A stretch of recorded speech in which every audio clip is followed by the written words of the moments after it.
புத்தாண்டு நல்வாழ்த்துக்கள் தேசிய கட்டம் சார்பில் உங்களுக்கு சமர்ப்பணம் செய்துவிட்டு இந்த நிகழ்ச்சியை துவங்குகிறோம். இந்த நிகழ்ச்சி தொகுப்பவர் ஆர்.எம். யோகேஷ். இப்பொழுது ஜேசி பொறுப்பாளர்களை மேடைக்கு அழைக்கிறோம். ஜேசி தலைவர் திரு ஜேசி ஜி ராமூர்த்தி அவர்களை ஜேசி நாகராஜ் அவர்கள் அழைத்து வருகிறார். அனைவரும் சற்று உங்களுடைய கருவாக்கங்களை எழுப்பி அவரை வரவேற்பபடி கேட்டுக்கொள்கிறோம்.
இறை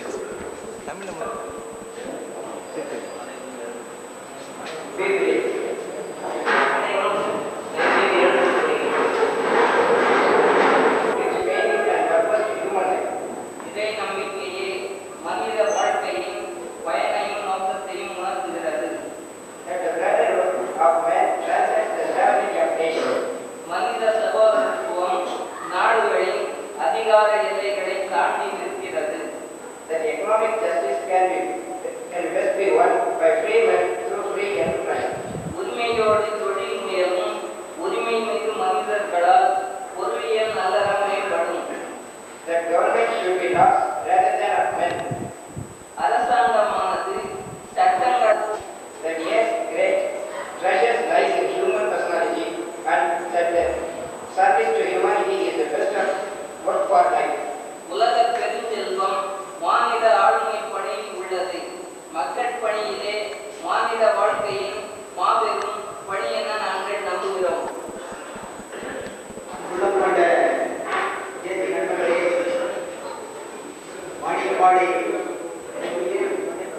சட்டமன்றத்தில் போட்டியிட இங்கே அமர்ந்திருக்கும் வேட்பாளர் நண்பர்களே, அனைத்து கட்சி சகோதரர்களே, பொதுமக்களே,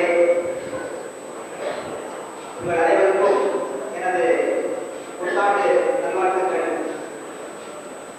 இந்த ஆம்பூர் தமிழ் தேசிய இயக்கமானது நமது ஆம்பூர் மாநகரிலே 8/7/1988 ஆம்பூரிலே துவங்கப்பட்டு இன்று வரையில் நல்ல முறையிலே செயலாற்றிக் கொண்டு வந்திருக்கிறது. இப்போது நடைபெறவிருக்கும் தமிழக சட்டமன்ற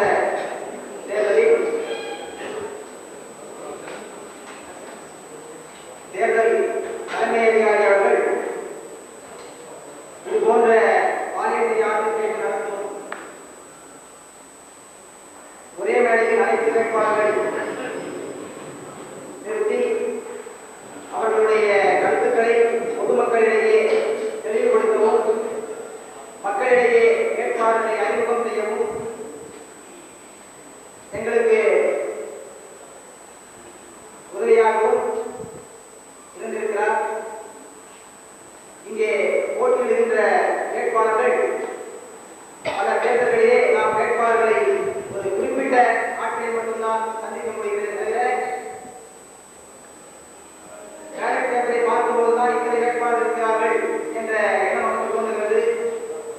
அதே நேரத்தில் இந்த கூட்டத்தில் ஒவ்வொரு வேட்பாளர்களும் தன்னுடைய கருத்தை தான் செய்ய போகிற பணியை உங்களுடைய நம்முடைய திறமையை கொண்டு இங்கே உரையாற்றி இருக்கிறார்கள். அதை நீங்கள் தயவு செய்து அமைதியாக இருந்து கேட்டு சிந்தனையிலே ஏற்றுக்கொள்ளும்படியும், இந்த வேட்பாளர்கள் பேசி முடிந்த பின்பு அவர்களிடையே நமது தேசிய நண்பர்கள் சில கேள்விகளை கேட்பார்கள். அந்த கேள்விகளுக்கு ஒவ்வொரு வேட்பாளரும் தனித்தனியாக தங்கள் கருத்துக்களை எடுத்துக் கூறுவார்கள். எனவே கடைசி வரை அனைவரிலிருந்து கண்டுகளிக்கும்படி கேட்டுக்கொண்டு மலரை கொய்து காணிக்கையாக்கி உங்கள் அனைவரையும்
தொடர்ந்து தற்சமயம் உங்கள் முன் முதலாக மேடையில் தோன்ற இருப்பவர் திரு எஸ். கருணாநிதி, இந்திய குடியரசுக் கட்சி.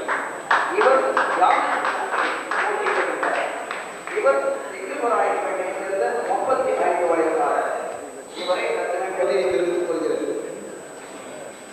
வாக்காளர்களை சட்டமன்ற உறுப்பினர்களை தேர்ந்தெடுத்தால் தலைப்பு: வாணியம்பாடி குடியரசுக் கட்சி வாக்காளர்களுக்கு என்னை தேர்ந்தெடுத்தால் வாணியம்பாடியிலிருந்து ஆம்பூர் நகருக்கு நல்ல குடிநீர் வசதியை தேடி தருவேன். அதற்காக அரசாங்கத்திடம் நடவடிக்கை எடுக்க பாடுபடுவேன். இரண்டாவது, நடராஜபுரம், ரெட்டித்தோப்பு, கதலேகம் நகரம் ஆகிய ஊர்களுக்கு ரயில்வே மேம்பாலம் அமைக்கவும், வாணியம்பாடி நகரப்பகுதியில் புதுர்கேட் அருகில் ரயில்வே மேம்பாலம் அமைக்கவும் பாடுபடுவேன். முயற்சியில் வெற்றியும் பெறுவேன். வாணியம்பாடி தொகுதியும் ஆம்பூர் தொகுதியும் இரண்டாக இருந்தபோது ஒன்றாக வைத்திருந்த இந்த ஒரு தொகுதியை இரண்டு சட்டமன்ற உறுப்பினர் தொகுதியாக மாற்றி அமைக்க என முயற்சியை மேற்கொள்வேன். ஆலங்காயம் நகர பகுதிக்கு எந்த ஒரு தொழிலும் இல்லாமல் பஸ் தொழிலையும் லாரி தொழிலும் நம்பிக்கொண்டிருக்கும் அந்த தொழிலாளர்களுக்கும் விவசாய பெருங்குடி மக்களுக்கும் புதிய தொழிற்சாலை ஒரு 800 பேர் அளவுக்கு வேலை செய்து தன் குடும்பத்தை காப்பாற்றும் அளவுக்கு ஒரு தொழிற்சாலை அமைக்க அரசாங்கத்திடம் போராடுவேன், பாடுபடுவேன், வெற்றியும் பெறுவேன் என உறுதி கூறி மேற்கொண்டு வாணியம்பாடி சட்டமன்ற வேட்பாளராகிய யானை சின்னத்தில் முத்திரையிட்டு ஆதரிக்கும்படி இந்த கூடியிருக்கும் வாக்காளர் பெருமளை கேட்டு என் சிற்றுரையை முடித்துக் கொள்கிறேன். நன்றி, வணக்கம். செய்தி அடுத்ததாக உங்கள் முன்னே நம்முடைய கருத்துக்களை வெளியிட்டு வருகின்ற வேட்பாளர் ஆம்பூர் நகரை சார்ந்த 42 உள்ளிட்ட அவைக்கு என் வணக்கங்கள். மற்றவர்களுக்கு எனக்கும் ஒரு சிறு வித்தியாசம். நான் ஏற்கனவே உங்கள் பிரதிநிதியாக செயல்பட்டவன். ஆகவே நான் தேர்ந்தெடுத்த பிறகு என்ன செய்வேன் என்பதை காட்டிலும் அதையும் சொல்லி ஏற்கனவே தேர்ந்தெடுத்த பொழுது என்ன செய்தேன் என்பதையும் இரு பகுதிகளாக பிரித்து சொல்ல நான் விரும்புகின்றேன். பழுத்த மரம்தான் கல்லடிப்படும், பயனுள்ள மனிதன்தான் சொல்லடிப்படுவான். இதற்கு விதிவிலக்கானவன் அல்ல இந்த குலசேகர பாண்டியன். ஆகவே நான் ஏற்கனவே உங்கள் பகுதியிலே 4.5 ஆண்டு காலம் உங்கள் பிரதிநிதியாக செயல்பட்ட போது ஆம்பூரில் பாலாற்றின் குறுக்கே மேம்பாலம் அமைக்க சுமார் 125 லட்சம் ரூபாயும், ஆம்பூரிலே பஸ் நிலையம் அமைப்பதற்காக 40 லட்சம் ரூபாயும், ஆம்பூர் மருத்துவமனையை விரிவாக்குவதற்காக 10 லட்சம் ரூபாயும், ஆனைமடுகு திட்டத்திற்காக சுமார் 40 லட்சம் ரூபாயும், தன்னிறைவு திட்டத்தின் வாயிலாக ஆம்பூர் நகராட்சிக்கு சுமார் 25 லட்சம் ரூபாயும், வாணியம்பாடி பஸ் நிலையம் கட்டுவதற்காக 40 லட்சம் ரூபாயும், வாணியம்பாடியிலே மருத்துவமனையை விரிவாக்க 10 லட்சம் ரூபாயும், வாணியம்பாடி நகராட்சிக்கு தன்னிறைவு திட்டத்தை செயல்படுத்த 25 லட்சம் ரூபாயும், வாணியம்பாடியிலே தீர்க்கப்படாமல் இருந்த பெரும் பிரச்சனையாகிய கழிவுநீர் பிரச்சனையை தீர்ப்பதற்காக ஒரு பொது கழிவு சுத்திகரிப்பு நிலையம் அமைக்க சுமார் 2.25 கோடி ரூபாயும், பட்டு வளர்ப்பு நிலையம் அமைப்பதற்காக சுமார் 30 லட்சம் ரூபாயும், ஆலாங்காயம் ஒன்றியத்திலே தன்னிறைவு திட்ட பணிகளுக்காக 96 லட்சம் ரூபாய் ஒதுக்கப்பட்டு சாலைகளும் ஏறத்தாழ 70 பள்ளி கட்டிடங்களும் கட்டி முடிக்கப்பட்டது என்னுடைய சட்டமன்ற உறுப்பினர் காலத்திலே. ஆலாங்காயம் ஆரம்ப சுகாதார நிலையத்தை மருத்துவமனையாக உயர்த்துவதற்கு 25 லட்சம் ரூபாயை ஒதுக்கி அதை மருத்துவமனை கட்டி முடிக்கப்பட்டிருக்கின்றது. ஏறத்தாழ இந்த 4.5 ஆண்டு காலகட்டத்திலே சுமார் 7 கோடி ரூபாய்க்கு மேலாக திட்டப்பணிகளை இந்த தொகுதிக்காக நான் கொண்டு வந்திருக்கின்றேன். இப்பொழுது நீங்கள் என்னை தேர்ந்தெடுத்து அனுப்புவீர்களே ஆனால் ஆம்பூரிலும் அதே போல சுமார் 2.5 கோடி ரூபாய்க்கு மேலான பொது கழிவுநீர் சுத்திகரிப்பு திட்டம் ஒன்றை செயல்படுத்துவதற்காகவும், மகளிர் கலைக்கல்லூரி ஒன்றை கொண்டு வருவதற்காகவும், விவசாய கல்லூரியை நம்முடைய தொகுதி எல்லைக்குள் இல்லை என்றாலும் கூட மாதனூர் ஒன்றியத்திலோ அல்லது ஒடுக்கத்தூர் பகுதியிலோ கொண்டு வருவதற்கான முயற்சிகளை ஏற்கனவே எடுத்திருக்கின்றேன். அதனை நான் செயலாக்குவேன். அதே போல தோல் பதனிடும் தொழிற்சாலைகள் இங்கு அதிகம் இருக்கின்ற காரணத்தினால் லெதர் டெக்னாலஜி, ஃபுட்வேர் டெக்னாலஜி போன்ற தொழிற்கல்விகளை இங்கே கொண்டு வருவதற்கு, தோல் தொழிலுக்கு ஆதரவான ஆன்சிலரி யூனிட் போன்ற தொழிற்சாலைகளை உருவாக்குவதற்கும், பட்டு வளர்ப்பு நிலையத்தை நான் வாணியம்பாடிக்கு கொண்டு வந்ததை அடுத்து பட்டு நூற்பாலை ஒன்றை உருவாக்குவதற்காகவும், ஆலாங்காயம் பகுதியை பிற்படுத்தப்பட்ட தொழில் பகுதியாக அறிவித்து அங்கே தொழில்கள் துவங்குவதற்கு அரசிடமிருந்து பல்வேறு மானியங்களை பெற்று மக்கள் அங்கே தொழில் துறையிலே முன்னேறுவதற்கான வாய்ப்புகளை உருவாக்குவதற்காகவும், எல்லா கிராமங்களுக்கும் நல்ல குடிநீர் கிடைப்பதற்காகவும் நான் பாடுபடுவேன் என்பதனை உங்களிடையே எடுத்துச் சொல்லி, எனக்கு ஒதுக்கப்பட்டுள்ள சேவல் சின்னத்தில் உங்கள் அன்பான வாக்குகளை, பொன்னான வாக்குகளை முத்திரையிட்டு என்னை பெருவாரியான வாக்குகளால் வெற்றி பெறச் செய்ய வேண்டும் என்று உங்கள் பகுதியிலே இருக்கக்கூடிய உங்களில் ஒருவனான என்னை ஆதரிக்குமாறு வேண்டி விரும்பி கேட்டுக்கொண்டு விடைபெறுகிறேன். நன்றி, வணக்கம்.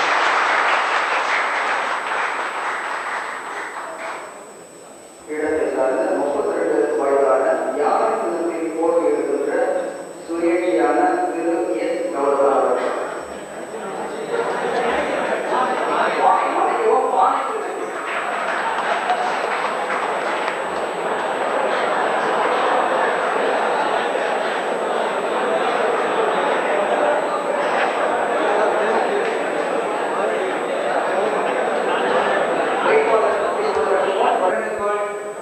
நான் வாணியம்பாடி சட்டமன்ற தொகுதியிலே நான் பானை சின்னத்தில் வேட்பாளராக நின்றுள்ளேன். ஆகையால் நான் வேட்பாளராக என்னை நீங்கள் தேர்ந்தெடுத்தால் மதிப்புக்கும் மரியாதைக்குரிய மாண்புமிகு முதலமைச்சர் என் டி ராமச்சந்திரன் அவர்கள் எடுத்துக்கொண்ட அந்த நமது சத்துணவு திட்டத்தில் சில ஊழல்கள் நடந்து கொண்டு ஏழை எளிய மக்களுக்கு சரியான சத்துணவு அளிப்பதில்லை. அதை நன்றாக நல்லபடியாகவும் நல்ல விரிவாக்கப்படியாகவும் நான் அதை செயல்படுத்தி நல்ல முறையில் காய்கறிகளோடு ஊட்டச்சத்து வழங்க நான் செயல்படுவேன். மற்றபடி இதுவரையிலும் கிராமப்புறங்களில் பஞ்சாயத்து பள்ளிகளில் இருக்கின்றன, பாலியல் இருக்கிறது. அதை இதுவரைக்கும் யாராலும் பள்ளிகள் சீரமைக்கவில்லை, சுண்ணாம்பு அடிக்கவில்லை. இப்படிப்பட்ட பள்ளிகள் ஏகப்பட்டது இருக்கின்றன. இதற்கு முன்பு சிலர் சொல்கிறார்கள், கோடிக்கணக்கில் செலவிட்டதாக சொல்கிறார்களே தவிர பள்ளிக்கூடங்கள் சுண்ணாம்பு இல்லாமல், சுண்ணாம்பு அடிக்கப்படாமல் இருக்கிறது. ஆகையால் தயவுகூர்ந்து நீங்கள்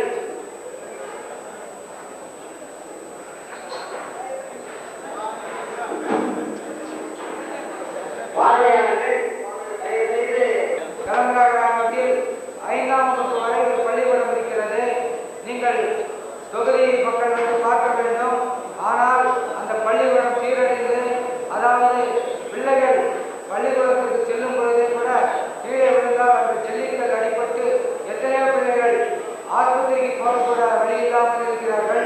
கதவுகள் சரியில்லாமல் இருக்கிறது. இப்படிப்பட்ட பள்ளிக்கூடங்களிலே சத்துணவு என்ற ஒரு ஊட்டத்தை வைத்துக் கொண்டு பிள்ளைகள் வந்து அந்த சாப்பாட்டுக்காக தான் போகிறார்கள் தவிர பள்ளிக்கூடம் என்பதற்காக போவதில்லை. ஆகையால் நீங்கள் எல்லாம் சிந்தித்து நீங்கள் வாக்களிக்க வேண்டும். பிள்ளைகள் வந்து ஒருவேளை சாப்பாடு சாப்பிட்டால் மட்டும் பள்ளியில் போய் படிக்க ஏறுவதில்லை. நாம் பிள்ளைகள் பெற்றவர்கள், நாம் அதற்காக அவர்களுக்கு ஒருவேளை சாதம் போட முடியும். ஆனால் எல்லாம் சாப்பாட்டு வேலை 9 மணிக்கு வந்து மணி 4 மணி வரைக்கும் மதிய உணவு என்ற பெயரினாலே அவர்கள் பொழுதுபோக்கை கொண்டு வருகிறார்கள். ஆகையால் அந்த சத்துணவு திட்டம் என்பதை இல்லாமல் வேறு வகையில் பள்ளி மாணவர்களுக்கு பயில நான் முழு முயற்சி எடுத்து பாடுபடுவேனாக வேண்டிய வணக்கத்துடன் கேட்டுக்கொள்கிறேன். நீங்கள் என்னுடைய பாடத்திட்டத்தின் முத்திரையிட்டு வெற்றி பெற செய்யுமாறு வேண்டுகிறேன். ஒரு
பாட்டாளிகள் கண்ணீர் வடிச்சு கலங்கி ஒவ்வொரு தெருவா அடைகிறாங்க.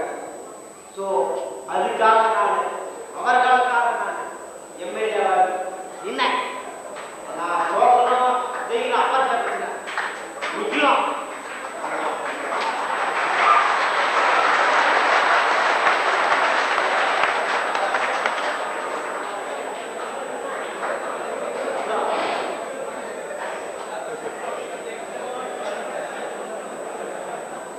கண்டிப்பா நான் எம்எல்ஏ ஆக மாட்டேன்.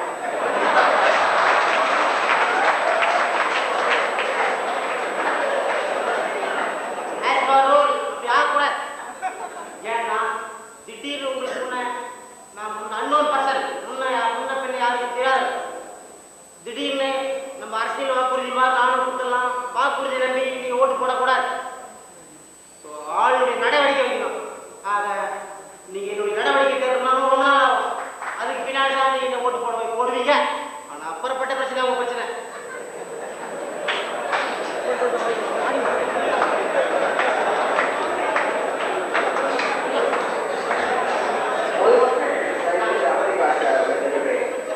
நான் எம்எல்ஏ ஆனால்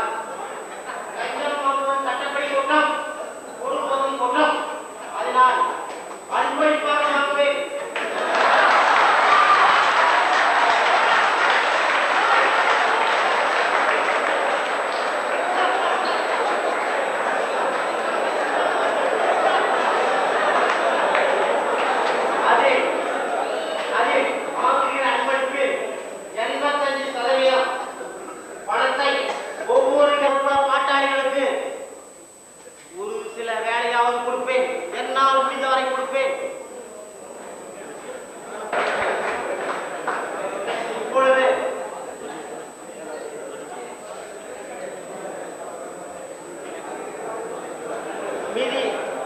மீதி 15% நான் எடுத்துவேன்.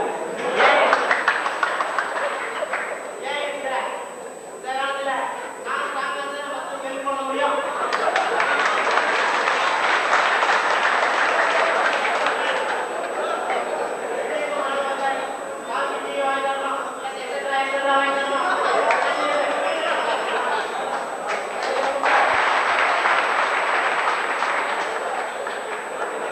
இயங்கிக் கொண்டிருக்கிற சமூக சேவை ஜேசி மன்றமே, அதன் உறுப்பினர்களே, இந்த மன்றத்திலே குழுமி இருக்கிற ஆம்பூர் வாணியம்பாடி சட்டமன்றத்தைச் சேர்ந்த ஆம்பூர் பகுதியைச் சார்ந்த வாக்காளர் பெருமக்களே, உங்கள் அனைவருக்கும் நான் சார்ந்திருக்கிற இந்திய மக்கள் முன்னணியின் சார்பாக முதற்கண் நன்றியையும் வணக்கத்தையும் தெரிவித்துக் கொள்கிறேன். நான் தேர்ந்தெடுக்கப்பட்டால் என்ற தலைப்பிலே பேசுகிற போது நான் தேர்ந்தெடுக்கப்பட வேண்டும் என்று விரும்புகிற அனைத்து உழைக்கும் மக்களுக்கும் அதற்காக எனக்கு நிதி உதவியையும் அல்லும் பகலும் உழைத்து வருகிற அனைத்து தொழிலாளர் உழைப்பாளர்களுக்கும் நன்றி சொல்லிக் கொள்கிறேன். நான் இந்த தொகுதியை சார்ந்தவர்.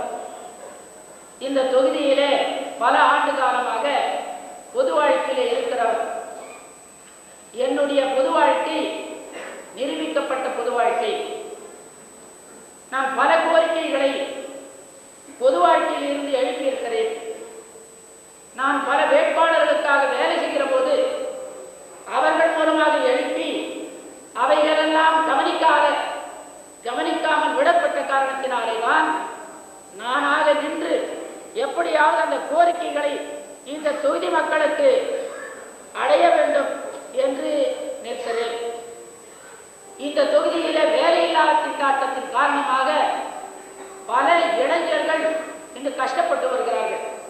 அவர்களுக்கு கண் துடைப்புக்காக சில ரூபாய்களை இந்த அரசாங்கம் மானியமாக கொடுப்பதாக சொன்னால் கூட இன்றைக்கு ஏராளமான பேர் வேலை இல்லாமல் இருக்கிறார்கள். அவர்களுக்காக பலமுறை பல எம்பிக்களிடம் நான் சொல்லி அனுப்பிய ஒரு தொழில்தான் இந்த பகுதியிலே பேப்பர் மில் ஆரம்பிக்க வேண்டும் என்று சொல்லியது. ஜவ்வாது மில் மூங்கில் கிடைக்கிறது. இங்க பாலாற்றின் கரைகளிலே நாணல் விளைகிறது. பாலாற்றிலே நல்ல தண்ணீர் கிடைக்கிறது. 2 சர்க்கரை ஆலைகளிலே கரும்பு செக்கைகள் கிடைக்கிறது. இவ்வளவையும் வைத்து இங்கே ஒரு பேப்பர் மில் ஆரம்பிக்கப்படுமானால் ஆயிரக்கணக்கான இளைஞர்களுக்கு வேலை வாய்ப்பு கிடைக்கும். அதை உண்டாக்குவதற்காக நிச்சயமாக சட்டமன்றத்திலே குரல் எழுப்புவேன். அது நிறைவேற்றப்படவில்லை என்றால் படிக்காத இளைஞர்களை வைத்து போராடுவேன். 30 ஆண்டுகளுக்கு முன்னாலே திறக்கப்பட்ட கம்பளி ஆலை இந்த தகுதியிலே பல எம்எல்ஏக்கள் வெற்றி பெற்றிருந்தும் கூட, பல பாராளுமன்ற உறுப்பினர்கள் வெற்றி பெற்றிருந்தும் கூட அவர்களால் அதை மீண்டும் திறக்க முடியவில்லை. அதற்காக பல எம்எல்ஏக்களுக்கு சொன்னேன், திறக்கும்படி சொன்னேன். ஆனால் அவைகள் செய்யப்படவில்லை. நான் தேர்ந்தெடுக்கப்பட்டால் அந்த கம்பளி ஆலை இன்றைக்கு விரயமாக கிடைக்கிறது. அதன் மூலமாக இங்கே நூற்றுக்கணக்கான டேனரிகளிலே கிடைக்கின்ற முடிகளை கொண்டு இங்கே கார்பெட் ட்ரக் இண்டஸ்ட்ரீஸ் என்று ஆரம்பிக்கின்ற அந்த மில்லை மீண்டும் திறப்பேன். திறக்க முடியாவிட்டால் இந்த மக்களை வைத்து போராடுவேன். ஒரு நாளைக்கு ஆயிரக்கணக்கான பஸ்கள் ஓடுகிறது இந்த ரோட்டிலே. ஆனால் 2 பிரிட்ஜுகளுக்கும் ஓவர் பிரிட்ஜ் கிடையாது. ஆம்பூர் பச்சைக்குப்பத்திலே ஒன்று, வாணியம்பாடியிலே ஒன்று. அதற்கு எவனும் குரல் கொடுக்கவில்லை. யாரும் குரல் கொடுக்கவில்லை. மன்னிக்கவும், யாரும் குரல் கொடுக்காத காரணத்தினால் அது நிறைவேற்றப்பட வேண்டும் என்று சட்டமன்றத்திலே குரல் கொடுப்பேன். அது நிறைவேற்றப்படவில்லை என்றால் ஆம்பூர் பகுதி மக்களையும் வாணியம்பாடி பகுதி மக்களையும் ஒன்று திரட்டி இதற்காக போராடுவேன். 100 ரூபாய்க்கு 2 ரூபாய் ஸ்டேட் ட்ரேடிங் கார்பரேஷன் என்ற மத்திய அரசாங்கத்தின் வியாபார நிறுவனம் பிடித்து வைத்துக் கொண்டிருக்கிறது. அதன் கையிலே ஆயிரக்கணக்கான ரூபாய் இருக்கிறது. அந்த ரூபாயை இங்கே எஃபுலென்ட் டிஸ்சார்ஜ் திட்டத்திற்கு ஒதுக்கும்படி 10 வருடத்திற்கு முன்னாலே நான் மத்திய அரசாங்கத்துக்கு எழுதினேன். அது கேட்பாரற்று போய்விட்டது. அதன் மூலமாக அந்த பணத்தை இந்த தொழிலிலே ஏற்பட்டிருக்கும் கழிவு நீர்களை பாதுகாக்க திட்டம் கொண்டு வருவதற்காக அந்த பணத்தை செலவிடப்பட வேண்டும் என்று நான் கோரிக்கை வைப்பேன். நிறைவேற்றவில்லை என்றால் இந்த மக்களை கூட்டி போராடுவேன். அது மட்டுமல்ல, இன்றைக்கு யுஎஸ்எஸ்ஆர் இருந்து 9 மில்லியன் ஜோடி ஷூ அப்பர்ஸ் வாங்குகிறார்கள். அவையிலே 8 மில்லியன் ஜோடி உத்தரப்பிரதேசம் கொடுத்துவிட்டு இங்கே 1 மில்லியன் மட்டும்தான் 20 ஃபேக்டரிகளுக்கு பகிர்ந்தளிக்கப்படுகிறது. இதை தட்டி கேட்டு இந்த பகுதியிலே ஏற்கனவே 60% இந்த ஏற்றுமதி முன்னணியிலே இருக்கிற தென்னாட்டுக்கு பாதி அளவுக்கு மேல அந்த ஆர்டர்களை இந்த ஃபேக்டரிகளுக்கு கொடுத்து இன்றைக்கு மூடக்கிடைய நிலையிலே இருக்கின்ற ஷூ ஃபேக்டரிகளுக்கு வேலை வாய்ப்பை பெருக்குவதற்காக முயற்சி எடுப்பேன். அது மட்டுமல்ல, இங்கே புல்லூரிலே என்ற இடத்திலே ஒரு டேம் கட்ட வேண்டும். அது அந்த நீர்த்தேக்கத்தின் மூலமாக பாலாற்றிலே நிரந்தரமாக தண்ணீர் ஓடும். அப்போது இந்த ஆற்றிலே குடிநீர் சுத்தமாகும். குடிநீர் சுத்தமானால் தான் ஆம்பூரிலேயே குடியிருக்க முடியும். அதற்காக நான் முயற்சி எடுப்பேன். இங்கே வெள்ளக்கல் என்ற ஊரிலே ஒரு டேம் கட்ட வேண்டும். அதற்காக முயற்சி எடுப்பேன். அது மட்டுமில்லை, ஆலங்காயிரத்து ஆம்பூருக்கு பெரியாங்குப்பம் வழியாக வெள்ளக்கல் வழியாக வெள்ளைக்குட்டி வழியாக ஒரு ரோடு போடப்பட்டிருக்கிறது. அதை விரிவுபடுத்தி ஒரு பஸ் ரூட்டை ஏற்படுத்த முயற்சி எடுப்பேன். இதையெல்லாம் செய்வதற்கு சொந்த முறையிலே நான் யோகியனாக இருக்க வேண்டும். நான் ஊழல் செய்ய மாட்டேன், லஞ்சம் பெற மாட்டேன். அந்த ஊழல் பெறுவர்களையும் லஞ்சம் பெறுவர்களையும் எதிர்த்து போராடுவேன். நான் என்னுடைய சட்டமன்ற பணியை தொடருவேன். அதை உறுதிப்படுத்துகிறேன். நன்றி, வணக்கம்.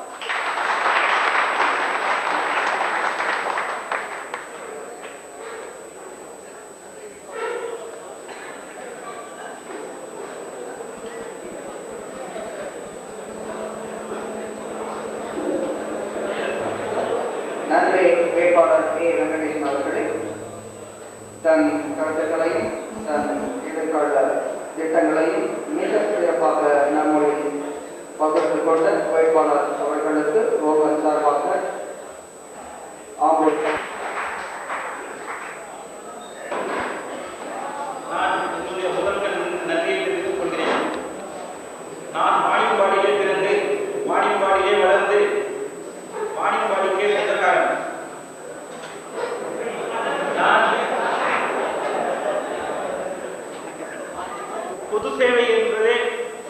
நன்றாக தெரியும். நான் இப்போது வாணியம்பாடி 31வது வார்டு கவுன்சிலராக பணியாற்றி இருக்கிறேன். என்னுடைய பகுதியில் வாணியம்பாடி 31வது வார்டில் என்ன வேலைகள் நடந்திருக்கிறது என்பதை வாணியம்பாடி சேர்ந்தவராக என்னுடைய 31வது வார்டில் வந்து நீங்கள் தெரிந்து கொள்ளலாம். நான் என்னை ஒரு வேட்பாளராக நிறுத்திருப்பது அவருடைய தூய்மையான ஜனாப் லத்தீப் சாஹிப் அவர்களின் தூய்மையான வாழ்க்கைக்காக நான் இங்கே போட்டிட்டேனே தவிர எனக்கு எம்எல்ஏ ஆவர் வந்து எதுவும் பெரிதாக சாதிக்க வேண்டும், பெரிதாக வளர்ச்சி அடைய வேண்டும் என்றும் என்னிடம் இல்லை. ஆனால் நான் வெற்றி பெற்று ஒரு எம்எல்ஏவாக வந்தால் வாணியம்பாடி மக்களுக்கு 2 எம்எல்ஏக்கள் கிடைப்பார்கள். ஒன்று ஜனாப் அப்துல் லத்தீப் சாஹிப் அவர்கள் சேப்பாக்கத்தில் வெற்றி பெற்று வந்தாலும் அவர் ஒரு வாணியம்பாடி எம்எல்ஏவாக பணியாற்றுவார். வாணியம்பாடி ஒரு எம்எல்ஏ ஆகையால் வாணியம்பாடிக்கு 2 எம்எல்ஏக்கள் கிடைக்க பாக்கியம் இந்த வாணியம்பாடி தொகுதி மக்களுக்கு கிடைக்கும். நீங்கள் சென்னைக்கு போனால் ஜனாப் லத்தீப் சாஹிப் அவர்களை சந்திக்கலாம், வாணியம்பாடிக்கு வந்தால் என்னை சந்திக்கலாம். ஜனாப் லத்தீப் சாஹிப் அவர்கள் எப்படி இருக்கிறார்களோ அப்படியே இருப்பேன் என்று உங்கள் அனைவருக்கும் உறுதி கூறுகிறேன். தமிழ் வாழ, தமிழன் ஆட்சி ஏற்பட டாக்டர் கலைஞர் அவர்கள் முதலமைச்சராக தமிழன் ஆட்சி ஏற்பட ஒரு பகுதியாகிவிட்டது. ஆகையால் நீங்கள் எல்லாம் எனக்காக ஒதுக்கப்பட்ட உதயசூரியன் சின்னத்தில் வாக்களித்து 2 எம்எல்ஏக்களை பெறுவீர்கள் என்று நம்புகிறேன். வாக்களியுங்கள் என்று உங்கள் பொன்னான வாக்குகள் உதயசூரியன் சின்னத்தில் வாக்களித்து என்னை வெற்றி பெற செய்யுங்கள் என்று கேட்டு விடைபெறுகின்றேன். நன்றி. தன் கருத்துக்களையும் தன் ஏற்கால திட்டங்களையும் மிக சிறப்பாக நம்மை வெளிப்படுத்திய வேட்பாளருக்கு உங்களின் சார்பாக இயக்கத்தின் சார்பாக நன்றி தெரிவித்துக் கொள்கிறேன். அங்கே சில தடுப்பு சூழல் உருவாக்குவதை தேதி நகர்கள் தயவுசெய்து அவர்களை கண்காணிக்க வருகிறேன். பொதுமக்கள் தயவுசெய்து அமைதி காக்க அன்புடன் கேட்டுக்கொள்கிறேன். பார்வையாளர்கள் யாரும் தயவுசெய்து கைது செல்லாமல் அவர்களுடைய வேட்டையை அவர்களை வேட்டையில் விடுகிறேன்.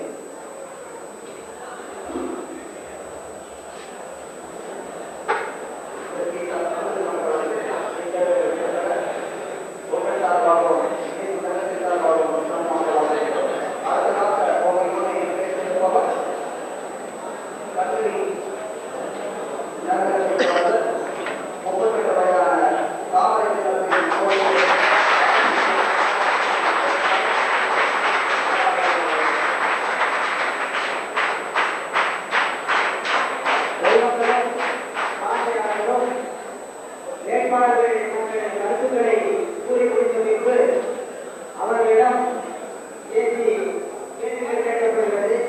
அந்த கேள்விகளுக்கு வேட்பாளர்கள் எவ்வாறு பதில் கூறுகிறார்கள் என்பதுதான் மிகவும் முக்கியமானது. எனவே யாரும் கலைந்து சென்று கடைசி வரையில் இருந்து ஆதரவு கேட்டுக்கொள்கிறோம்.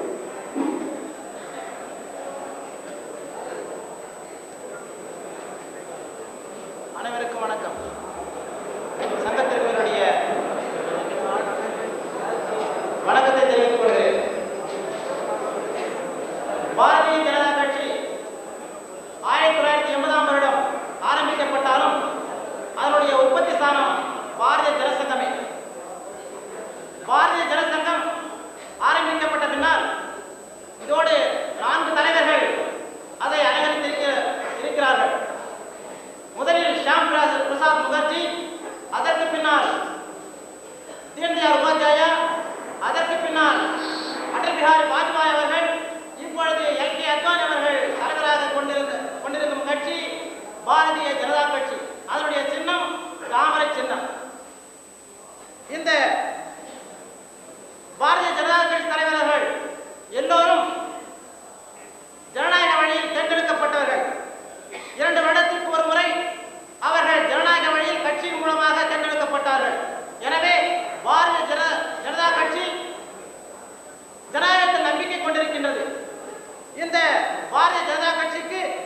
5 ஆதார கோட்பாடுகள் இருக்கின்றன. 1 தேசியம், 2 ஜனநாயகம், 3வது காந்திய சோசியலிசம், சீரான மதச்சார்பின்மை, தூய்மையான அரசியல். இந்த 5 கோட்பாடுகள் ஆதாரத்தோடு தான் பாரதிய ஜனதா கட்சி தன்னுடைய கொள்கை வகுத்து அதன்படி இயங்கி வருகின்றது. இந்த பாரதிய ஜனதா கட்சியானது தமிழகத்தில் இப்பொழுது 36 தொகுதிகளில் போட்டி போட்டுக் கொண்டிருக்கின்றது. இந்த 36 தொகுதிகளிலும் நாங்கள் போட்டியிட்டாலும் முக்கியமாக சில தொகுதிகளை கண்டிப்பாக வெற்றி பெற்று ஆக வேண்டும் என்று நாங்கள் உழைத்துக் கொண்டிருக்கின்றோம். அதனுடைய ஒரு தொகுதி இந்த ஆம்பூர் தொகுதி, இந்த வாணியம்பாடி தொகுதி. வெற்றி நம்பிக்கை இருக்கிறது. நாங்கள் வெற்றி பெறுவோம் என்று நாங்கள் எங்களுடைய நிலையை நாங்கள் உறுதி செய்து கொண்டிருக்கின்றோம். ஒவ்வொரு நாளும் எங்கள் கட்சி வேட்பாளர்களை இந்த தமிழகத்தில் இருக்கும் நாங்கள் எந்த கட்சியை அணுகி நாங்கள் கூட்டு சேரவில்லை, யாரோடு நாங்கள் கூட்டு இருக்கவில்லை. ஆனால் இந்த தமிழகத்தில் இருக்கும் இந்து முன்னணி, விஸ்வ இந்து பரிஷத், இந்த 2 இயக்கங்களும் எங்களுக்கு ஆதரவளித்து இந்த எங்களுடைய வேட்பாளர்களை ஆதரிக்கின்றார்கள்.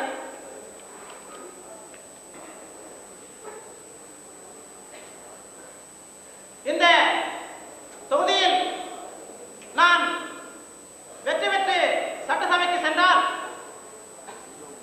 இந்த வாணியம்பாடி தொகுதியில் ஒரு பெண்கள் கலைக்கல்லூரி நிறுவ நான் பாடுபடுவேன். நான் இப்பொழுது இதை சும்மா வாக்குறுதியாக சொல்லவில்லை. இதற்கு ஏற்கனவே பாரதிய ஜனதா கட்சியானது போராடி இருக்கிறது. வாணியம்பாடி தொகுதி பாரதிய ஜனதா கட்சியினுடைய பொறுப்பாளர்களும் மாவட்ட பாரதிய ஜனதா கட்சியினுடைய செயலாளரும் இந்த வாணியம்பாடியில் ஒரு நூதன போராட்டத்தை ஆரம்பித்து 2 பேர்களும் பெண்களை அடைவிட்டு ஒரு நாள் உண்ணாவிரதம் இருந்து அங்கு போராடினார்கள். அதற்காக அவர்கள் இந்த பத்திரிகையில் நீங்கள் அவருடைய படத்தை பார்த்திருக்கலாம், செய்தியை பார்த்திருக்கலாம். அதற்கு பின்னால் இந்த அரசாங்கம் அதை கேள்விப்பட்டு ஒரு ஜீவோவும் அனுப்பியிருக்கிறது. அந்த ஜீவோவில் இந்த கல்லூரி இயக்குநரிடமிருந்து இது விஷயமாக சில செய்திகள் வந்திருக்கின்றன. அதன்படி அந்த ஜீவோ படி 40 ஏக்கர் நிலம், 5 லட்சம் ரூபாய் பொதுமக்கள் நன்கொடை, இதை கலெக்டர் அவர்களுடைய தலைமையில் ஏற்றுக்கொண்டு செயல்பட்டால் நாளை கல்லூரி அமைக்க ஏதுவாக இருக்கும் என்று ஜீவோவை வந்திருக்கிறது. எனவே பாரதிய ஜனதா கட்சியானது வெறும் பேச்சளவில் நான் கலைக்கல்லூரி கொண்டு வருவேன் என்று இப்பொழுது சொல்லவில்லை. ஏற்கனவே பாதி வேலையை முடித்து விட்டிருக்கின்றது. எனவே பாரதிய ஜனதா கட்சியானது மக்களுடைய எதிர்பார்ப்பை முன்னமே மனதில் கொண்டு இயங்கி வருகின்றது. 2வதாக ஆம்பூர் நகருக்கு சுத்தமான குடிநீர். இந்த சுத்தமான குடிநீருக்காக புல்லூர் அணையில் அணைக்கட்டு ஒன்று ஏற்படுத்தி அதற்காக பாரதிய ஜனதா கட்சி தன்னுடைய வேலையை, தன்னுடைய நிலையை சட்டசபையில் வழங்கி இந்த அரசாங்கத்தோடு போராடி ஒரு அணையை கட்டும். அணையை கட்டி ஆம்பூர் நகரத்திற்கு சுத்தமான குடிநீரை வழங்க நாங்கள் உறுதி செய்வோம். 3வதாக இந்து முன்னணியின் கோரிக்கையான சில முக்கியமான கோரிக்கைகள். அந்த கோரிக்கைகள் அரசை ஆணைத்து விட்டு வெளியேறு. இந்த அரசாங்கமானது எல்லா மற்ற சமூக மற்ற மத அரசியல் மற்றவருடைய வழிபாட்டு தலங்களில் இந்த அரசாங்கமானது தலையிடுவதில்லை. ஆனால் இந்து கோயில்களை தலையிட்டு இந்து கோயில்களுடைய சொத்துக்களை அவர்கள் பராமரிக்கிறார்கள். எனவே இதில் ஊழல் மண்டி இந்த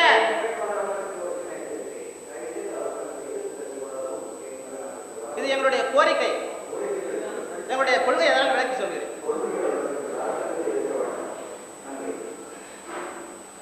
ஆகவே இந்த கோரிக்கை வலியுறுத்தி நாங்கள் இந்த தேர்தலில் போட்டியிடுகின்றோம். அதே போல இன்னும் பணியாகவில்லை. அதுதாக மதமாற்ற தடை சட்டத்தை கொண்டு வருவோம். பாரதிய ஜனதா கட்சிக்கு நீங்கள் ஓட்டளித்தால் சட்டசபையில் மற்ற 2 மாநிலங்கள் உள்ளது போல மதமாற்ற தடை சட்டத்தை இங்கே கொண்டு வருவோம். அதற்காக பாரதிய ஜனதா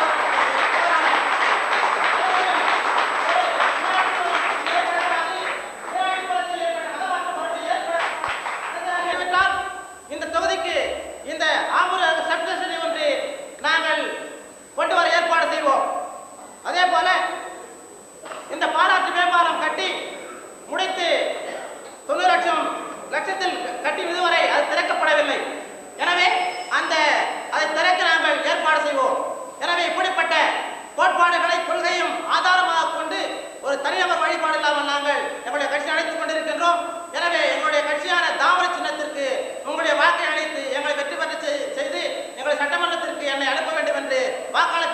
கேட்டுக்கொண்டு விடைபெறுகிறேன். வணக்கம்.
கஷ்டப்படுகின்ற தொழிலாளியை உணர்ந்து செயல்படுவேன் என்பதை தெரிவித்துக் கொண்டு அடுத்த கட்டமாக வாணியம்பாடி பகுதியிலே ஆம்பூரிலும் வாணியம்பாடியிலும் தொழிற்சாலை தொழிற்சாலை அதிகமாக இருக்கிறது.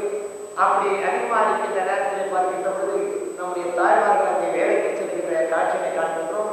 காலையிலே வந்து 8 மணி அளவிலே நின்று கொண்டு பஸ்ஸுக்காக பார்த்துக் கொண்டிருக்கிறார்கள், டவுன் பஸ்ஸுக்காக. ஆனால் நம்முடைய வாணியம்பாடி ஆம்பூர் பகுதியிலே டவுன் பஸ்ஸுகள் அதிகமாக இல்லை.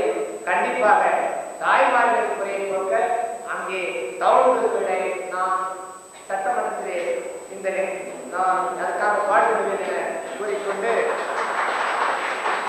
நமது தேசிய நெடுஞ்சாலையிலே சரியான பாலங்கள் இல்லாமல் இங்கே அருகாமையில் இருக்கின்ற ஓயார் அருகிலே இருக்கின்ற பாலமும் குறுகிய பாலமாக இருக்கின்றது. அந்த பாலத்தை நான் வெற்றி பெற்றால் உடனடியாக அகலமாக சீர் செய்து நேராக செய்து கொடுப்பேன் என்பதை தெரிவித்துக் கொள்வதுடன் அதே போல வாணியம்பாடி செட்டிப்புனூர் ரோடு பாலத்தையும் அகலப்படுத்தி நேரான பாதையை சமயப்படுத்த நான் உறுதியளித்துக் கொள்கின்றேன்.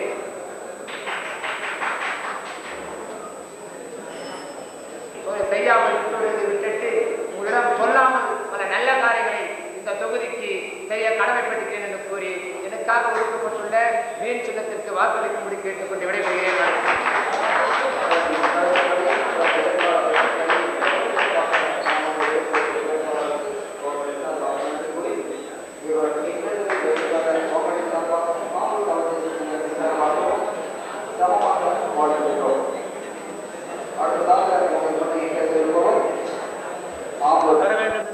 அந்த வேட்பாளர் வகுப்புவாத முதலாளித்துவ அரசியல் அதிகாரம் இன்னபிற கொடூரங்களில் இருந்து இந்த மக்களை காப்பாற்றுபவராக சுயநம்பிக்கை கொண்டவராக அமைய வேண்டும்.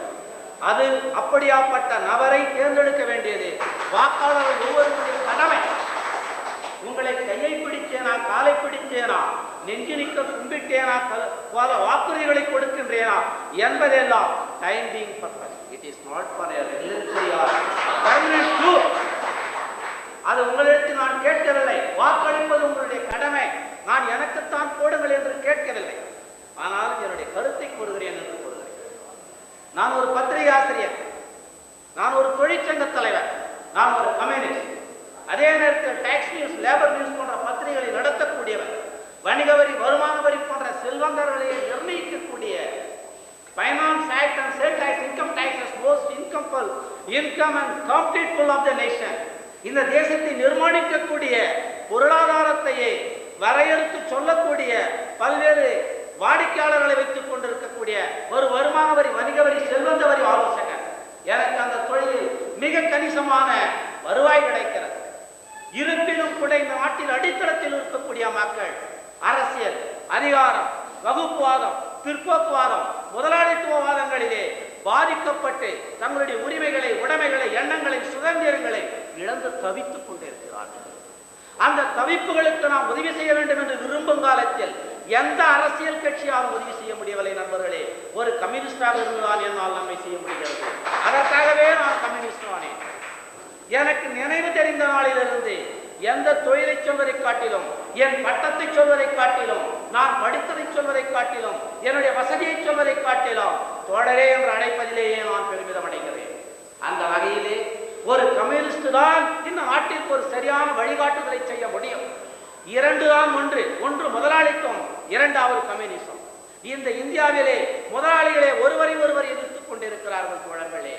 இப்போது இருக்கக்கூடிய எல்லா கட்சிகளும் முதலாளித்துவம் பல்வேறு கூறுபாடுகளே துரதிருஷ்டவசமாக கம்யூனிஸ்டுகள் மேலோங்கி ஒரு பவர்ஃபுல் விங்காக, ஒரு சக்தி மிக்க ஆயுதமாக ஆகவில்லை.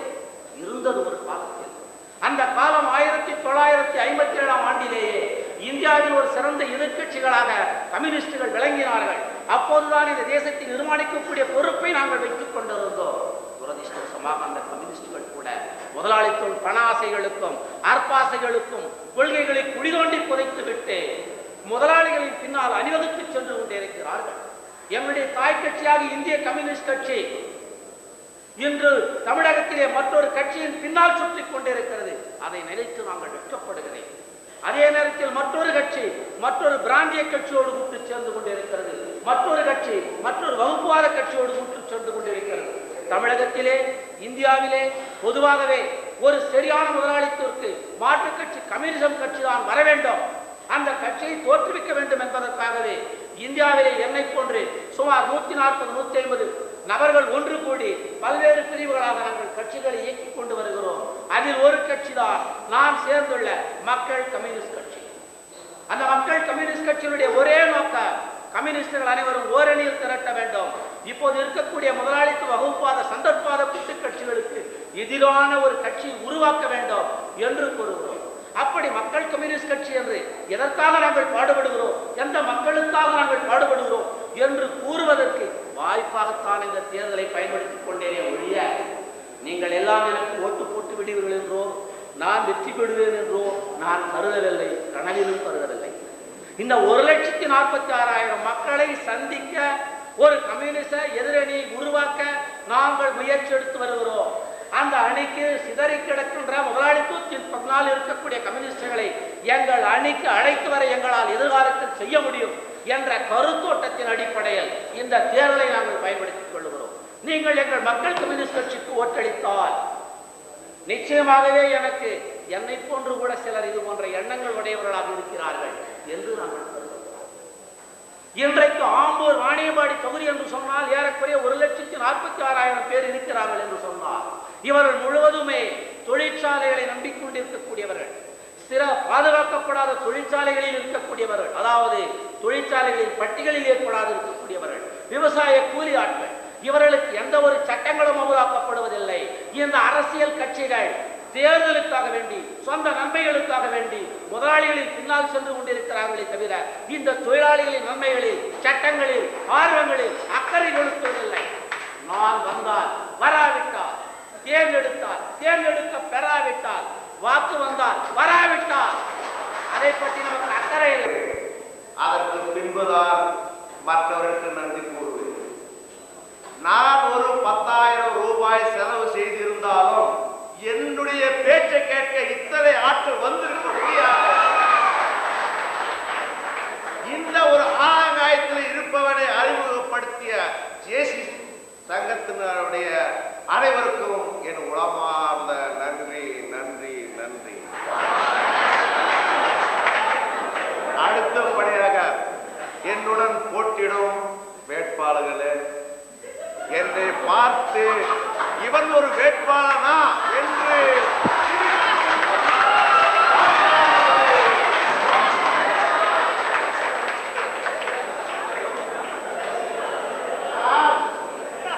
பேண்ட் ஷர்ட் அதிலே ஒரு மிலிட்டரிக்காரன் எப்படியும் மாற முடியும். தவறிய நான் வேட்டி கட்டி விட்டா, டே இவன் எலெக்ஷன் நின்றுட்டா இன்னைக்கு வேஷ்டி கட்டி போடுறாடா. ஆகையினாலே நான் ஒரு ஆறாங்காயத்திலே சேர்ந்தவர், ராணுவத்திலே இளநிலை கமிஷன் ஆபீசராக பணிபுரிந்து 22 ஆண்டுகள் பணிபுரிந்து 2 வருடம் ஆகிறது. எஞ்சியுள்ள என் தொண்டை ராணுவத்திலே நான் எப்படி டிசிப்ளினாக பணியாற்றினோ அதே போல இங்கே நான் உங்கள் ஒரு சோசியல் ஒர்க்கராக இருக்க விரும்புகிறேன். நான் பெரிய ஆளாக விரும்பவில்லை. ஏன் என்று இதை கூறுகிறேன் என்றால், நான் ஒரு ஒரு எக்ஸர்வீஸ் மேன். நீங்க வந்திருப்பீங்களா, நீங்க பார்த்திருக்கலாம். மிலிட்டரியில இருந்து வருவாங்க, இப்படி குடிச்சிட்டு ஆடிட்டு இருப்பாங்க, இல்ல எங்கேயாவது வேலையில் இருப்பாங்க. ஆனா தோன்றில் புகழோடு தோன்றுக அக்திலார் தோன்றலின் தோன்றாமை நன்று என்று கூறி ஒருவன் வாழ்ந்தால் எடுத்துக்காட்டாக வாழ வேண்டும், இல்லையே அதைவிட இருப்பது தப்பு என்று நான் கூறவில்லை. இதற்கு முன்னே திருவள்ளுவர் கூறிவிட்டு ஆகையினால் நான் ஒரு வேட்பாளராக ஏன் நின்றேன்? ஒரு ஆங்காயத்திலே இருப்பவன் ஒரு மிலிட்டரிக்காரன் எப்படி வேட்பாளராக நிற்க முடியும்? என்ன தகுதியா? இன்று நான் ஒரு வேட்பாளராக இருக்க தகுதி எனக்கு உண்டு. சமீபத்திலே குமுதத்திலே நீங்கள் படித்திருப்பீர்கள் 10 வார்த்தைகள். அந்த 10ம் எனக்கு உண்டு. அதில் 2 மட்டும் எனக்கு இல்லை. அதில் ஒன்று, 5 ஆண்டுகளாக நான் கட்சியில் இல்லை. ஏன்னா ராணுவத்திலிருந்து நேரம் வந்துட்டு நான் கட்சியில் இருந்து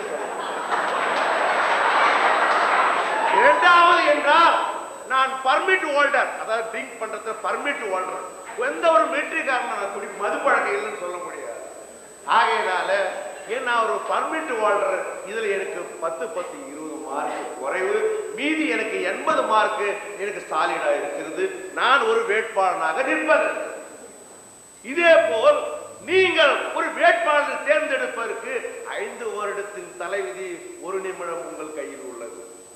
யாரை ஏற்படுத்தி விட்டு யாரை ஏற்படுத்தலாம் என்று சிந்திக்கக்கூடிய தன்மை, ஆளை பார்த்தோ, காரை பார்த்தோ, இல்ல வீட்டை பார்த்தோ, இல்லை நல்ல ட்ரெஸ் பண்ணியிருக்கிறான் என்று பார்த்து போடாதீர்கள். நீங்கள் தராசிலே நிறுத்துங்கள். ஏனென்றால் நீங்கள் நீதிபதிகள். You are not a justice. God forget. இதை நீங்கள் நிர்ணயிக்க போகிறவர்கள். மேடையிலே 1000 கத்தலாம், இன்று ரோடிலே பார்க்கலாம். இன்று ரோடிலே பார்க்கலாம். என்னுடைய சின்னம் நீங்கள் பார்த்திருக்க முடியாது.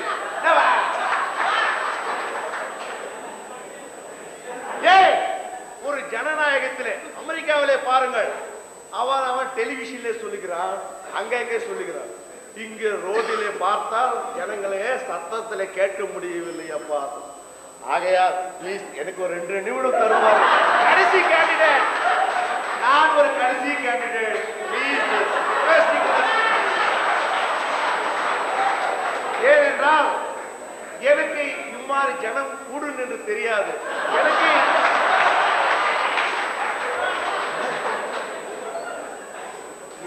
இம்மாதிரி ஜனத்திலே எனக்கு ஒரு பேச ஒரு சந்தர்ப்பம் கிடைக்காது. ஏனென்றால் நான் ஒரு இண்டிபெண்டன்ட் கேண்டிடேட்.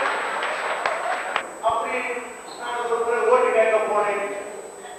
ஏப்பா என்ன ஓட்டு போடுறோம், 5 தராரு, 10 தராரு.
என்னுடைய தொழிற்சங்கத்தின் சார்பாக தொழிலாளர்கள் நன்கொடை வசூலித்து இந்த தேர்தலை நடத்துகிறார்கள். இதில் நான் செலவு செய்வதோ அதை திரும்பப் பெறுவதோ இந்த கேள்வி எழவே இல்லை. நான் தேர்ந்தெடுக்கப்பட்டாலும் இந்த தொழிலாளர்களுக்காக, இந்த மக்களுக்காக உழைக்கும் பட்சத்தில் அவர்களிடம்தான் அந்த பணத்தை வசூலித்து அவர்களுக்கு விசுவாசமாக இருப்பேன்.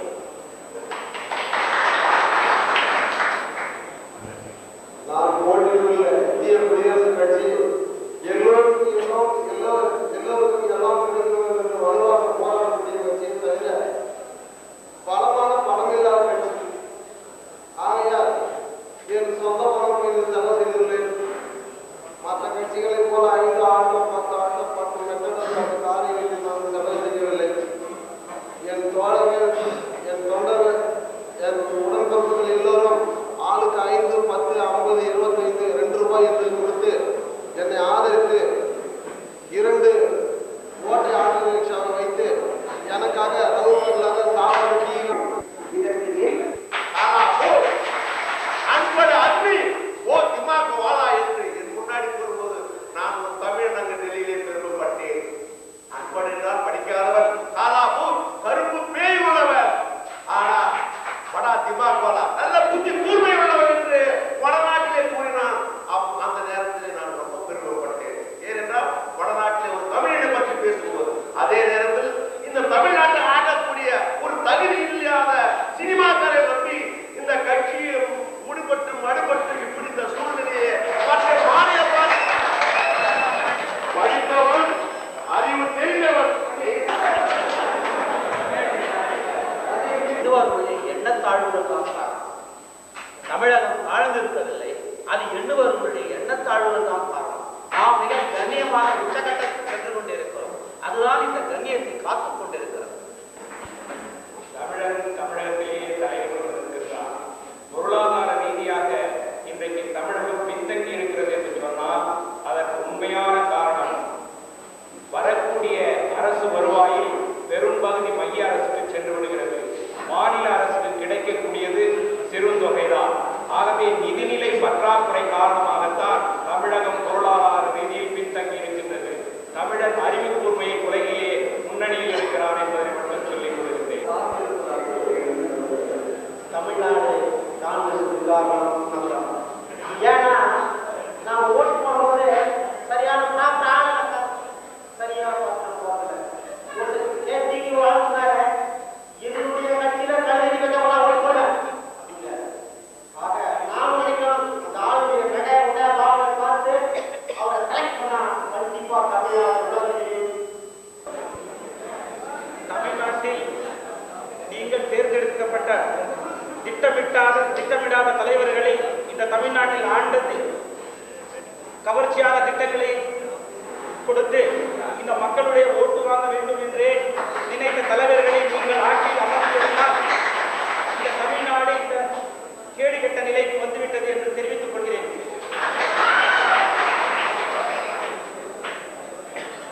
மக்கள் உணர்ச்சி வசப்பட்டும் அல்லது அனுதாபத்திற்காகவும் கவர்ச்சிக்காகவும் சினிமா மோகத்திற்காகவும் ஓட்டு போடுவதால் இந்த தமிழகம் தாழ்ந்து விட்டிருக்கிறது. தமிழகம் ஆண்டு இருப்பதனால் நம்ம மக்கள் எல்லாம் ஒன்று சேர்ந்து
நன்றி.